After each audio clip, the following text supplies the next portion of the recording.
Hello, నేను మీ బంగారం cooking special. ఈరోజు మధ్యాహ్నం చపాతీలో కానీ రైస్లో కానీ కూరగాయలు లేనప్పుడు మనం ఇలా ఎగ్స్ ఉంటే ఇలా చేసుకుందాం. నేను మా గోదావరి స్టైల్లో కోడిగుడ్డుకురండి. మేము ఉక్కుది పుల్టా అని కూడా అంటామండి. మేము గుడ్లో ఉన్నదాన్ని సేందమామ అని కూడా అంటామండి.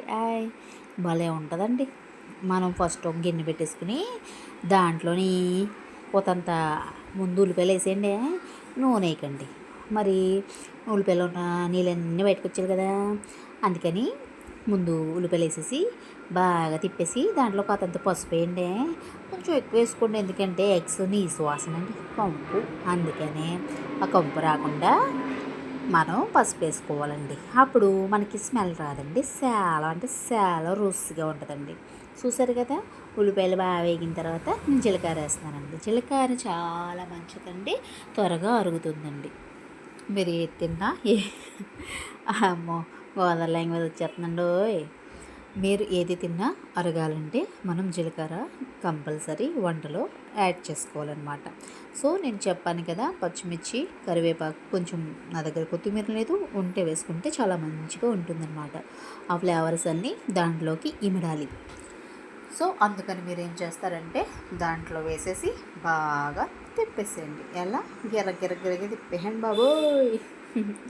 దాంట్లో కొంచెం సాల్ట్ వేస్తారు కదా, ఉల్లిపాయల్లో వాటర్ అంతా ఆవిరైపోయింది. సో దాని తర్వాత మీరు చేయవలసినది ఆయిల్ వేసుకోండి. ఎందుకంటే అక్కడ ఆయిల్ వాటర్ కనిపించట్లేదు, కావున మీరు నూనె తగినంత వేసుకోండి. మీకు అంటే నేను కొంచెం ఎక్కువ వేసుకుంటాను ఎగ్ కాబట్టి, ఇలా 1/2 టీ స్పూన్ అల్లం వెల్లుల్లి పేస్ట్ వేసుకోండి, చాలా బాగుంటుంది. దాంట్లో ఉన్న చూసారా వాటర్ ఒకసారి తుస్సుమని వెళ్ళిపోయింది, ఆవిరైపోయింది. సో మనం ఆయిల్ వేయకపోవడం మంచిది, త్వరగా అయిపోతుంది అన్నమాట. తర్వాత మనం ఒక 4 టేబుల్ స్పూన్ ఆయిల్ వేసుకొని బాగా వేయించండి. అది బాగా వేగిన తర్వాత మనం ఎగ్స్ ఉంటాయి కదండి, ఎగ్స్ని ఒక 4 ఎగ్స్ బీట్ చేసుకోండి. అంటే పగలగొట్టచ్చు, లేదంటే ముందు కలిపేసుకుని ఉంచుకోవచ్చు. సో నేను ఏంటంటే అప్పటికప్పుడు వేస్తాను కాబట్టి ముందు ఉల్లిపాయలని బాగా వేయించేయాలి. ఒకటి గుర్తుంచుకోండి, ఉల్లిపాయలు దీనికి బాగా వేగవలసిన పని లేదు. ఒక 80% ఉడికిన ఉల్లిపాయల్లో మనం ఈ ఎగ్స్ వేసుకుంటే చాలా బాగుంటుందన్నమాట. ఫ్లేవర్ అనేది ఉంటుంది. చూసారు కదా, నేను ఎగ్స్ వేసుకుంటున్నాను.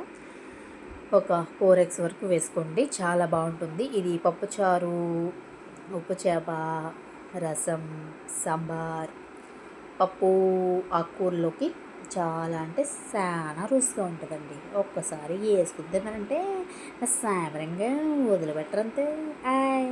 మనం ఇలాగ హై ఫ్లేమ్లో పెట్టి తిప్పేస్తూ ఉండాలండి.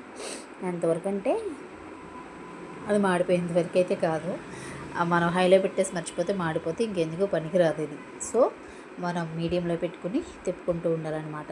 సో నేను మసాలా కారం అనేది ఈ స్టేజ్లో వేస్తాను, అప్పుడు ఎగ్కి ఆ ఉల్లిపాయలకి పడుతుందన్నమాట. సో నేను కారం 1/2 teaspoon, masala 1/2 teaspoon వేసుకున్నాను. మీ దగ్గర గరం మసాలా ఉన్నా, చికెన్ మసాలా ఉన్నా వేసుకోండి.